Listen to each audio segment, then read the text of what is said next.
Hey guys, so I want to talk to you about physical media today and what this is going to mean for the Amico. And this week an article came out on a website called comingsoon.net where they disclosed the first 8 games that are going to get physical releases. Now the first one that we always knew about was Finnegan Fox, but they've announced an additional 7. And they're really interesting choices, and I think I understand why they've made those choices. So I'm going to talk about each game and whether or not I'll buy the physical release and what I think of it being a physical release. And I want to get your thoughts as well in the comments. But first of all, I just want to give you a bit of background as to where I am at the moment with physical media for the Amico.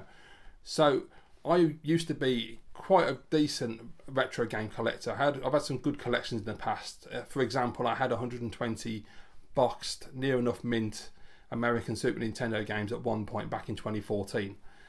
Since then, my collection's has gone down and down and down, and I've moved things on. I'm now at a point where I'm really not a collector, I'm more a gamer. So I buy games when I want to play them instead of just constantly collecting and buying games. And over the last year through the pandemic as well, it's really focused me on what I actually want from video games. And at this point in time, I really can't see myself having a room full of games. So I want to limit the amount of physical media I actually purchase. And as you see, I'm a physical media guy. I love my films. I've also got a good vinyl collection as well. I love my records. And I've got a ton of CDs from when I was a kid and my teenage years. So I've got a lot of physical media in my home already. And I really don't want to have a lot more. So in terms of consoles, I'm trying to limit what I've got, and the Amico has come along at the right time for me, along with the Evercade VS, whereby the VS will take care of the retro for me on a modern TV, and then the Amico will have all these brand new reimagined versions of classics that I've never played, as well as some that I have played and I'm looking forward to. But it will also have a lot of brand new games as well. Now for me, when the physical media was talked about initially, I thought it sounded interesting, but ever since I've heard about the Amico, I've been quite happy to have this console as a digital console, purely because really the games are so cheap. It doesn't bother me to have physical media when the games are 10 or less, $9.99 or less. And also the fact that there's such good storage on the machine, and you've got an SD card at the back which you can back your games up onto as well. So it's really well thought out on the digital side. And I was quite happy to just go ahead, have a digital console and enjoy my games. Now, I've never ever been a digital guy. I've always been anti-digital media because I've felt that it doesn't give you any worth financially. And there's a lot of reasons why people don't like digital, obviously. Stores going down, not being able to get access to your games if your machine dies. We know all the arguments. But I thought, at $9.99 or less, I'm not that fussed about having it digital only. But when Tommy announced that they were going to be doing physical media, and little hints and little bits have come out here that have been dropped, and some of the guys in the community like Retro Bros, Cyrus Martin, and a few others, I think Retro Advisory Board, Crow, and a few others have seen the physical media. Tommy's shown them a glimpse of what it is, and they all seem to be really impressed. Retro Bro in particular, John was very impressed with what he saw, and he made a great video talking about it a few months back. And so that was really what got me interested, because I wasn't going to bother, as I said, I was just going to go digital. But then I saw John's video and I thought, he's talking about a perfect marriage between physical media and digital media. And then Tommy was talking about how you can, when you tap whatever it is you tap on your machine and download the game, if you want to sell that physical media, you unhook the game from your console, detach it from your account, and then you can just sell it on. And I thought, that's really good. That's a really cool move. So that was really interesting. So that's another thing that got me interested in physical media. But the thing is, what are we actually getting is the question, really. We don't know, do we? We know there's a box.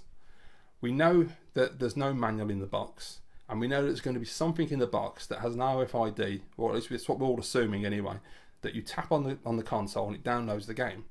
Now, if the game's, as Tommy said, a $19.99 physical release, what are you going to get in the box for £20 or $20 or €20?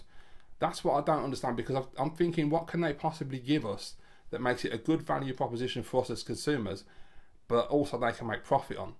And if you're not putting a manual in there, I'm not too sure what the hell Tommy's got up his sleeve. I mean, I know he's got something special up his sleeve, but I'm absolutely fascinated to see what this is going to be. And when they announce it, it'll probably just make total sense. But yeah, right now, have you got any ideas? Let me know in the comments if you've thought of anything that might be in the box. I mean, there's obviously art cards, but I mean, that's a bit obvious. I think Tommy wants to try and make it a little bit unique. He's even said the boxes are going to be unique. Christ knows how you're going to do that. That is a concern that I have, actually, the boxes, because they released the artwork recently, the box art for Biplanes, which looks fantastic, but it's a throwback to the original Intellivision with the watercolours. And obviously, Biplane's been an old Intellivision game, I imagine that makes sense. But my concern is that if that's a throwback, I hope they don't throw back to cardboard boxes. And with Tommy saying that it's not like a normal box, or any box we've ever seen, I think he said in several interviews now. So you're talking, it's not a DVD case, not a Blu-ray case, not a CD case. It's not a cardboard box in a NES sense, or a Super Nintendo, or a Jaguar sense. It's not a clamshell like a Mega Drive Genesis. What the hell? What? I mean, it's really funny because I'm thinking I don't understand what you could possibly do besides all of those options. And then when I see it, I'm going to go, well, I never expected that, and it's going to be really obvious. But yeah, it's fascinating, isn't it, really? Just to comprehend what they could possibly give us for $19.99. Make it worthwhile for us to do that and not just pay $9.99 and play the digital version. And how they actually make a profit out of it. It's fascinating stuff, but I'm going to keep an open mind and see what happens when they announce it. And if it's not for me, then that's absolutely fine. I'll just make it a digital console. As I say, I was already happy doing that, so I'm fine going ahead if that's what happens. But they've announced the first 8 physical releases. So let's just go down the list and have a look at what ComingSoon.net announced a couple of days ago. So the first one is Evel Knievel. Now, Evel Knievel is a game that I had absolutely no interest in. When I saw the first footage of it, I thought, yeah, it looks okay. It looks a little bit like Kickstart, which is an old Commodore 64 game that I loved as a kid. And obviously Trials HD in more recent times on the 360. But I wasn't really getting the sense of what made this game fun to play. And Tommy was always going on in the interviews about how people love this game. And I was like, I don't get it. I don't see what's so exciting about this game. And then they held the event at Frisco, Texas National Video Game Museum. And Relic Gamer went down there to see video games live the following day and hung out with Tommy, and he played Evel Knievel and put a video on his channel playing it. And as soon as I saw Jason playing that game, I went, now I get it. Now it makes sense to me. And obviously you can't see the controllers, so you can't see how the controls are being used with motion or buttons or whatnot. But it just clicked in my head and I went, man, that game looks really fun. I can see myself sitting there for hours on end trying to get over the different challenges and to try and balance the bike in it, and it just took me straight back to the 1980s with Kickstart, and I went, yeah, actually I think I'm going to really enjoy this, and I like the art style as well. I think the art style is cool. The multiplayer mode, I'm still not entirely sure. I mean, I talked to Cyrus Martin about this, and he said that multiplayer is actually really fun and a lot better than what it looks, so that'll be interesting. But physical release, will I get one? I think, yeah, probably will. I'll probably just go straight for the physical, not bother with the digital, because I think I will get a lot of use out of that game. Next one is Biplanes. I'm not sure about this one. I think I'm going to go physical on this because I really like the box art. But the game itself looks really fun if it's in multiplayer. I'm not sure if I'm going to get enough out of it as a single player experience, and most of my gaming on the Amico will be single player. You know, it'll only be like on weekends and stuff when I'm with family that I can probably play it multiplayer, hopefully. So then I'll get the most out of Biplanes. So I'll wait and see on that one. I probably will. If the physical media is announced and it's really cool, then I'll probably just say, you know what, instead of buying the digital version to try the game and then buying the physical release and it costing me 30, I'll just pay 20 and buy the physical. Next one is Moon Patrol, which is an absolute definite. There's no doubt about that. That first level they released as a demo last year has me hooked. Can't stop playing it. I absolutely adore it. And if that one level is anything to go by, this game's going to be incredible. So I'm absolutely buying the physical release of that one. Next is Missile Command, which is a game that's an absolute must as well, because Missile Command is one of my favourite old games. I've only ever played it on the Atari 2600, and I absolutely love it. It's super addictive, and so yeah, I've got to have that. And it looks really nice on the Amico version. It looks a little bit crowded when there's like 8 players and that, but the graphics and everything, I love it, and the sound design obviously is exceptional. So yeah, I think I'll definitely get that one. Next one is Rigid Force Redux Enhanced, which is a horizontal shoot 'em up like R-Type. I'm sold straight away. I love the look of this game. It looks fantastic. I've avoided playing it so far because it is on other platforms. I'm just going to wait till I get my Amico and experience it for the first time fresh there. It looks fantastic. It really does. So yeah, I mean, I can just imagine that the box art is going to be really, really special on that one. So that's definite. Then we got Finnegan Fox, which is an absolute definite as well, because I'm really, really looking forward to this game. Everything we've seen from all, especially the recent screenshots. I mean, the Ghouls and Ghosts and Goblins screenshot look fantastic.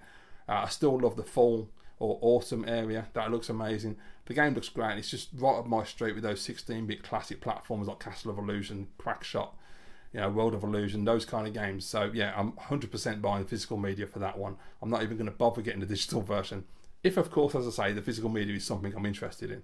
Then we've got Dyna Blaster, And I think that one is a maybe. I'll wait and see it. I think I will probably get that digital, play it, see how much I enjoy it, and then buy physical, because I do like Bomberman games. I think they're fantastic, and it looks cool, it looks interesting. The different it seems to be a different camera angle as well, and it's a lot bigger. So yeah, I think I'll get that digital first and see how we go. It's always a bit iffy because it's like you buy it digital and then you think, oh, I really like this, and I've now got to pay 20 extra to buy the physical. It's kind of frustrating, but it still only comes to 30, so it's still a lot cheaper than any other system. So you know, can't really complain too much, can you?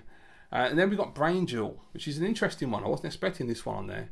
This is a brain training game, but I think it's 2-player, if I remember correctly. I think that's what Tommy said. That's an interesting one. I don't know why they've put that on physical release, because it doesn't really appeal to us. I feel that the majority of the games that have been announced so far are really towards us gamers and retro guys, and we're guaranteed to want to buy the physical releases, where Brain Duel is more for the ultra casual non-gamers and the main market of the Amico, and I don't really see them. I mean, I'm not entirely sure if they'll actually go for physical media full stop, to be quite honest, because they're so used to tablets and phones and buying their content digitally. Why would they want to buy physical media and have all that in their house when they're so used to not having it in their house and having digital media, and it's also saving them £10, dollars or euros? So I don't know, maybe I'm wrong on that. Maybe the data will show that they are interested, but I think the physical is more for us guys, for collectors, for gamers, for retro gamers, you know, that kind of market. So I don't really see Brain Duel being one. It's a game I really want to play, and I'm looking forward to playing it with my parents, but I think that's more of a digital purchase. Now, apparently, I was talking to Grudge Q, and he was saying that Tommy had said on Atari Age as well, he confirmed there's 2 other games that are coming to physical. One is Night Stalker, absolutely buying that one, because that game looks fantastic. I've been dying to play that, because I've never played the original. I will be playing it on my Evercade VS later in the year, but I'm very much looking forward to trying that game, because it looks so good.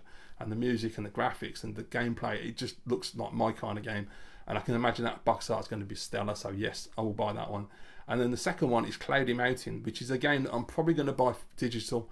I don't even think I will get a physical release unless I play the game and I absolutely adore it. Then I'll plump down the money and just buy the physical release, because it's not a game I'm absolutely dying to play, but it is a game that I really like, and it is in my top 5 anticipated games, because it looks a lot like Gauntlet. And it looks like it's got RPG elements, but very light RPG elements. It won't piss me off. So I think I will play that on digital, see how I go, and if I fall in love with it, then I'll buy the physical release. So it's an interesting list. And I'm saying, other than Brain Duel, they're all really games that we would want to buy as physical. You know, so it's an interesting choice. And I think if you're going to put Brain Duel on there as well, and you are going to do a more, what I would consider a more ultra casual audience game on physical, I'm surprised that there aren't a couple more just to balance it out, unless they're just thinking that basically at the beginning the physical media is going to be all of us gamers, collectors, retro guys. We're going to be the ones driving that physical media market. It's interesting. So let me know, guys, down below in the comments, what do you think of the games that have been announced? Are you interested in buying physical media? If you are, which of those games are you going to buy? And what do you actually think we're going to get? What do you think the box is going to be? What do you think we're going to get in the box? It's exciting times, you know, and we're not going to find out until closer to launch, unfortunately. Anyway, guys, thank you very much for watching this video. I hope you liked it. If you did, please give it a thumbs up and just leave your thoughts down below, and I'll see you in the next one.